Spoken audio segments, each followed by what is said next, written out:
2 Timothy 3 says, all Scripture is given by inspiration of God and is profitable for doctrine, for reproof, for correction, for instruction in righteousness, that the man of God may be complete, thoroughly equipped for every good work. Notice Paul says all Scripture is inspired, not some, but all. We don't have the luxury of picking and choosing which parts of the Bible we agree with and those parts that we don't agree with.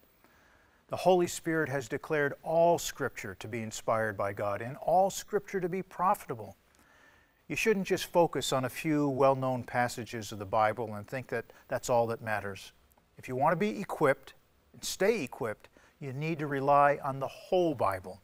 Hebrews 4:12 says the Word of God is powerful, it's living, it's alive.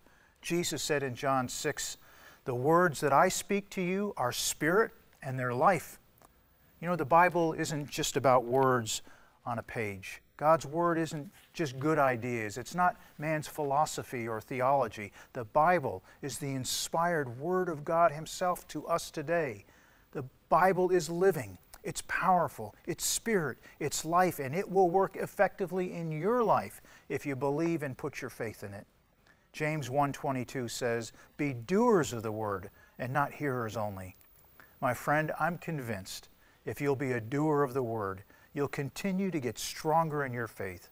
As you meditate on His Word, as you study and apply the truths of the Bible, and put your faith and trust in the living and powerful Word of God, your spirit man inside will grow stronger and stronger. I hope you'll join me again tomorrow. I'm going to share with you how you can have more faith. Until then, God bless you.